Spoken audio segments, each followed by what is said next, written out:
हाय, मैं हूँ रिया श्री और आप देख रहे हैं एबीपी लाइव। यूनियन बजट पेश होने के बाद ही महंगाई की जोरदार मार पड़ी है। अमूल जैसे बड़ी कंपनीज ने अपने मिल्क के प्राइजेस में बढ़ोतरी कर दी है। 3 रुपए प्रति लीटर तक प्राइजेस बढ़ा दिए गए हैं। ऐसे में बाकी डेयरी कंपनीज भी अपने मिल्क प्रोडक्ट्स के प्राइजेस में इजाफा कर सकती हैं। हमेशा से एक डिबेट रही है packaged milk versus fresh milk. कई बार उनके स्टोरेज, प्राइसिंग और क्वालिटी और बेनिफिट्स को लेकर काफ़ी डिबेट रहता है। तो आज मैं आई हूँ हिंद राइस गौशाला में। हम यहाँ पर उनके मैनेजर से बात करेंगे, कुछ नई चीज़ें जानने की कोशिश करेंगे और काफ़ी मिथ्स बस्ट करने की कोशिश करेंगे। So let's go.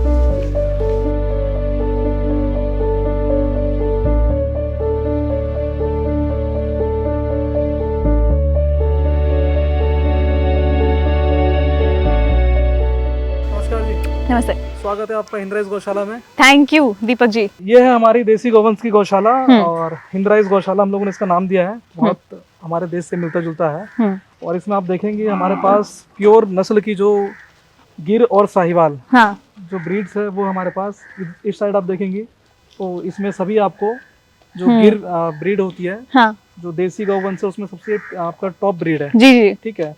और ये जो गाय भी है ये हमारे पास बिल्कुल जनरेशन रिकॉर्ड के साथ है, मतलब कि प्योरिटी की पूरी वो है इसमें, मतलब कोई उसमें कमी नहीं है। एंड इस साइड आप देखेंगे तो ये हमारा क्या है, मतलब प्रेग्नेंट शेड है। इसमें जो भी काउस वगैरह प्रेग्नेंट होती है या जिनका नियर टू काल्विंग रहती है तो उनको हम इस शेड में रखते हैं एटमोस्ट केयरिंग के साथ, कि कोई भी अगर परेशानी इन मतलब रात में या दिन में कभी भी हो तो जो हमारे गौ सेवक रहते हैं इसमें एनी टाइम अवेलेबल रहते हैं। ओके। सो किसी भी तरह का मतलब कोई नुकसान ना हो मतलब गौ माता को। राइट।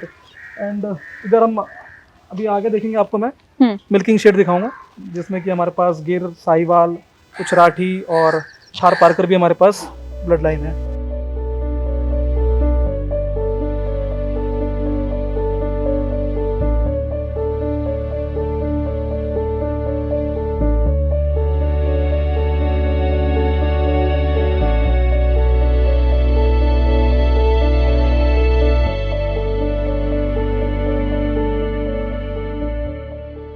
सबसे पहले हम बेसिक क्वेश्चन से शुरू करते हैं। आपके हिसाब से क्या कारण है कि लोग हमेशा पैकेज्ड मिल्क प्रेफर करते हैं? आपके हिसाब से क्या ऐसा बेसिक रीजन है? मेरा जहाँ तक ऑब्जर्वेशन है, लोगों को पैक्ड मिल्क इसलिए प्रेफर करते हैं बिकॉज एक तो सबसे पहले मान के चलिए उनके लिए बजट फ्रेंडली होता है। जो उनका बजट है वो उनको अलाउ करता है। और सेकंड थिंग है कि जो पैक्ड मिल्क है वो आपका पास्चराइज्ड मिल्क है। ठीक है। मीन्स कि अगर आपने उसको एक दिन यूज नहीं भी किया, 2 से 3 से 4 दिन के अंदर भी आप उसको यूज करते हैं तो उसका जो मतलब यूजेबल जितना उसका लाइफ है वो मेंटेन रहता है। एंड सेकंड थिंग है कि उसमें जो भी आपको मान लो न्यूट्रिशंस वैल्यू चाहिए, मतलब जो फैट चाहिए या जो भी उसके मतलब रॉ मिल्क के साथ उसने जो भी इंग्रेडिएंट्स को अलग किए या जिसको उसमें मेंटेन रखा वो आपको एज इट इज मिलता रहता है। बट ये आपका कॉन्सेप्ट रॉ मिल्क नहीं रहता है। ओके।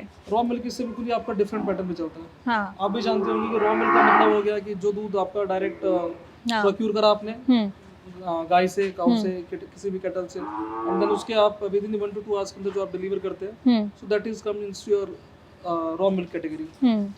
सो एक ये भी हमारा रीजन रहता है कि जो पैक्ड मिल्क है वो आपका मतलब कह लीजिए बहुत बजट फ्रेंडली होता है और जो रॉ मिल्क रहता है वो आपका थोड़ा लिटिल बिट जो कॉस्ट रहता है उसका हाई रहता है। अब दीपक जी यही सवाल होता है सबका कि लोग हेल्थ प्रेफर करें या कॉस्ट प्रेफर करें, क्योंकि कहीं ना कहीं फ्रेश मिल्क है तो कॉस्टली। आप लोग कितना रुपए लीटर बेच रहे हैं?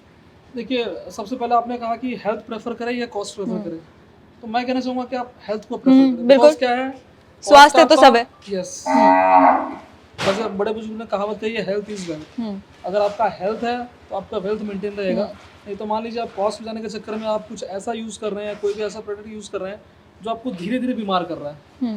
तो जो धीरे धीरे चीजें बीमार करती है ना वो आपको एक बहुत लंबे कॉस्टिंग में लेके जाता है, मीन्स कि एक बहुत बड़े लॉस की तरफ आपको ले जा रहा है। वो एक टाइम में आपके पास ऐसा कुछ प्रॉब्लम आएगा कि वो जितना भी आपने कॉस्टिंग सेव किया है वो सारा एकदम से आपका यूं निकल जाएगा। लेकिन जब बात करते हैं हम रॉ मिल्क की बात करते हैं तो लोगों को महंगा लगता है, बट मैं उनको सजेस्ट करता हूँ कि आप थोड़ी सी क्वांटिटी कम कर लो बट क्वालिटी के साथ कॉम्प्रोमाइज मत करो। बिकॉज जो क्वालिटी है ना वो आपके हेल्थ को इम्पैक्ट करेगा। और वो ऐसा नहीं कि 2 दिन आपने यूज़ किया, 2 दिन के अंदर बिल्कुल एकदम से आपको एनर्जेटिक बना देगा या बहुत ज़्यादा कुछ आपके अंदर डिफरेंस ले आएगा। It will take time but yes you will see the result. आपको रिजल्ट देखने को मिलेगा इन अ लॉन्ग टर्म। जब पर कई लोग करते हैं पैकेज प्रेफर। अब क्या होता है, सवाल होता है कि अगर कोई 100% बेनिफिशियल है तो कोई 90, ये एकदम 100 और 30 वाला रेशियो नहीं है। तो आपके हिसाब से क्या इतना डैमेज करता है पैकेज्ड मिल्क हेल्थ पर? देखिए, मैं एज पर जो गूगल की जो स्टडी होती है, जो रिसर्च होता है, मैं उसके बेसिस पे आपको बताऊं। अगर आप देखेंगी तो regular consumption of packed milk which comes into A1 category, right, या जो वो दूध होता है जो आपका HF या जर्सी काऊ के प्रोडक्शन से आता है, तो इनका आप रिजल्ट देखेंगी तो ये लीड टू कैंसर और डायबिटीज जैसी बीमारियों को ये बुलावा है एक तरह से, रेगुलर कंजम्पशन दूध का। बट सेम टाइम पे अगर आप रॉ मिल्क प्रेफर कर रही है तो ये आपको, और रॉ मिल्क भी किसका, देसी गाय का। अच्छा। जो हमारी देसी गौवंश, जो हमारी आज से अगर आप 30-40 साल पुराने चली मतलब पीछे चली जाए, बैक में जाती है, तो आप देखेंगे कि जितने भी गांव होते थे उसमें लोग देसी गौवंश को पालते थे, उन्हीं का दूध कंज्यूम करते थे। तो आपको किसी भी घर में कैंसर या डायबिटीज जैसी कोई बीमारी नहीं मिलती थी। लेकिन अब आप देख रही हैं, जब हम अर्बन एरियाज में शिफ्ट हो गए तो हर एक घर छोड़ के आपको मिलेगा कि भाई कोई इसमें कैंसर से मतलब सफर कर रहा है, तो कोई डायबिटीज से परेशान है। तो रीजन सिर्फ यही है कि जो हमने डेली एसेंशियल अपना चुना है, मतलब क्या हमको लेना है डेली एसेंशियल के पार्ट में, वो हमने गलत चुना है।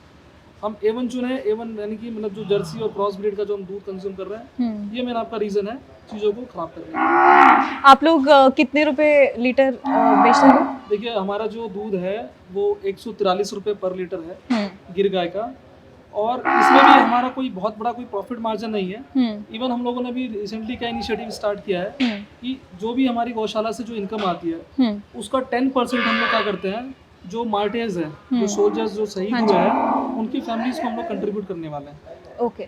बिकॉज क्या होता है कि जब तक जो हमारे इंडियन सोल्जर्स भी है, जब तक वो लोग मतलब बॉर्डर पे काम मतलब कर रहे हैं, काम कर रहे हैं, या मतलब शहीद हो गए, उस टाइम लोगों ने उन्हें याद किया, उसका भूल जाते हैं। बट हम क्या कर रहे हैं, अपनी पैकेजिंग पे हम उनकी फोटो पिक्चर पेस्ट कर रहे हैं, ताकि लोग जब भी उनको देखें तो दे विल जस्ट नो कि भाई ये लोग थे जिन्होंने देश के लिए अपनी लाइफ को सेक्रीफाइस किया।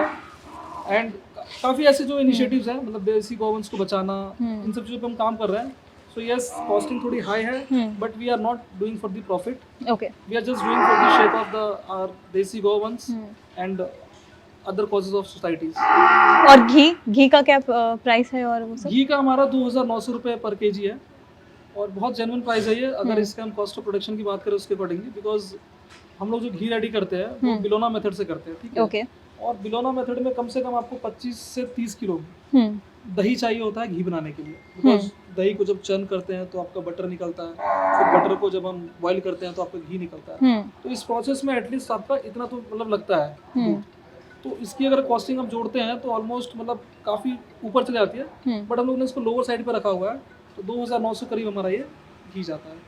अच्छा, अब जैसे क्वालिटी की बात करें तो कई बार होता है कि क्वालिटी पे जब क्वेश्चन होता है तो सबसे पहले फ्रेश मिल्क पर ही क्वेश्चन होता है, क्योंकि पैकेज में क्या होता है, क्वालिटी तो उनकी भी खराब हो सकती है पर उस पर कोई डायरेक्टली क्वेश्चन नहीं करता है। आप लोग क्या करते हैं क्वालिटी इंश्योर करने के लिए? देखिए, फर्स्ट ऑफ ऑल हम लोग क्वालिटी इंश्योर करने के लिए क्या करते हैं, रॉ मिल्क की मैं बात करूँ तो हम पहले ध्यान रखते हैं कि हम अपनी गौ माताओं को क्या खिला रहे हैं, बिकॉज उनका डाइट बहुत मैटर करता है। उनका हर एक मूवमेंट को हम लोग कैप्चर करते हैं कि गाय कभी सुस्त दिख रही है, मान लो गाय कभी थकी से दिख रही है, तो उन चीज़ों को मेजर करते हुए ना उनकी डाइट को मेंटेन करते हैं। ओके। कब उसको लाइट देना है, कब उसको हैवी डाइट देना है, तब उसके अकॉर्डिंगली जो उसका मिल्क प्रोडक्शन होता है उसमें इम्पैक्ट आता है कि आपका दूध हेल्दी है नहीं है। एंड सेकेंड चीज़ सबसे बड़ी बात ये होती है कि जब आप दूध लेते हैं, ठीक है, आपने सुना होगा मार्केट में लोग दूध निकालने के लिए करते हैं, इंजेक्शन वगैरह यूज़ करते हैं, पेस्टिसाइड वगैरह यूज़ करते हैं, सो मिल्क आपका बढ़ जाता है। बट ये देखिए कि वो दूध तो आपका बढ़ा दिया, बट उसका नुकसान क्या है कि अगर उसको आप कंज्यूम करेंगे तो जो कह रहा हूँ ना, कैंसर और डायबिटीज़, ये रीज़न आपका उसमें देखने को मिलेगा ही मिलेगा। लेकिन सेम साइड पे क्या होता है, हम लोग क्या करते हैं, जो हमारी गौ माता है उनके बच्चे को हम लोग पूरा पेट भर के दूध पिलाते हैं। उससे क्या होता है, जो गौ माता हमारी होती है समझ जाती है कि अब मेरे बच्चे का जो भूख है मिट चुका है। अच्छा। उसके जो हार्मोन्स लेवल रहते हैं वो बिल्कुल मेंटेन रहते हैं। तो जब गाय का हार्मोन्स लेवल मेंटेन रहता है तो जो उसका दूध भी निकलता है वो बिल्कुल हेल्दी रहता है। तो इस वे में हम लोग बोलते हैं कि दूध हमारा काफ़ी हेल्दी है, बिकॉज हम प्रॉपर चीज़ों को मैनेज करके चलते हैं। और जो पास्चराइज आपका मिल्क है उसमें क्या है, जो भी उसको पास्चराइज कर रहा है उसके हर एक इंग्रेडिएंट्स को वो अलग अलग कर देता है। देन कस्टमर को क्या देना है वो अपने अकॉर्डिंग जज करता है। बट रॉ मिल्क में क्या है, जैसा आया वैसा दे दिया, तो उस पर क्वालिटी पे कोई ऐसा खिलवाड़ नहीं है, जैसा है वैसा देते हैं, okay. Just depend on diet of cow. अब क्वालिटी की बात हो गई, एक बार बिजनेस पर्सपेक्टिव से भी बात कर लेती हूँ मैं सबसे पहले जानना चाहती हूँ कि पैकेज्ड मिल्क आज भी, भले ही लोगों के पास अभी काफ़ी फैक्ट्स हैं और लोग काफ़ी रिसर्च भी करते हैं, लोग अवेयर हैं, अवेयरनेस है, थोड़ी और होने की ज़रूरत है, पर मैं जानना चाहती हूँ बिजनेस पर्सपेक्टिव से पैकेज्ड मिल्क की बिक्री ज़्यादा होती है, मानेंगे आप? Yes. तो आप पे कितना असर पड़ता है और कैसा रहता है बिजनेस वाइज आपका? देखिए बेसिकली हम लोग क्या है ना, जो पैक्ड मिल्क है आपका या जो A1 सेगमेंट है, उससे हमारा कंपैरिजन है ही नहीं, बिकॉज हम लोग का सेगमेंट ही अलग है। हम लोग A2 मिल्क पे काम कर रहे हैं, मतलब हमारा एक लोगो है। एक बार डिस्क्राइब कर दीजिए हमारे ऑडियंस के लिए कि A1 A2 for people who don't know. Basically A1 milk क्या होता है, जो भी आपका जर्सी ब्रीड या क्रॉस ब्रीड या HF जो होती है, उनसे जो मिल्क प्रोडक्शन होता है that comes into A1 category. A1 beta casein, basically क्या है, ये प्रोटीन के नाम है। A1 बीटा कैसीन होता है, A2 बीटा कैसीन होता है, और जो A2 बीटा कैसीन होता है ये आपका जो देसी गौवंश है, जो हमारे बहुत पुराने टाइम से हमारे गाँव घरों में जो गायें होती थी, मैं उन गायों की बात कर रहा हूँ, उनमें जो दूध में पाया जाता है प्रोटीन, वो A2 बीटा कैसीन होता है। एंड अपार्ट फ्रॉम दिस उसमें एक ओमेगा 3 भी फैक्टर होता है, जो आपका डायबिटीज, कोलेस्ट्रॉल, इन सबको मेंटेन करने के लिए, कंट्रोल करने के लिए बहुत मतलब हेल्पफुल होता है, एंड आपके डाइजेशन लेवल को भी बहुत मेंटेन करता है। और अभी आप कह रही थी बिजनेस पर्सपेक्टिव से, तो मैंने आपको बताया कि दोनों का हमारा सेगमेंट अलग है, तभी हम इसकी कंपेयर कर ही नहीं सकते, बिकॉज A1 जो या जर्सी या जो HF होती है, उनका क्या होता है, कॉस्ट ऑफ प्रोडक्शन बहुत कम होता है, बिकॉज उनका जो मिल्किंग होता है वो बहुत हैवी होता है, ठीक है। उनके बच्चे अगर दूध नहीं भी पीते फिर भी वो मिल्क देती है, आप उनका मिल्क प्रोक्यूर कर सकते हो।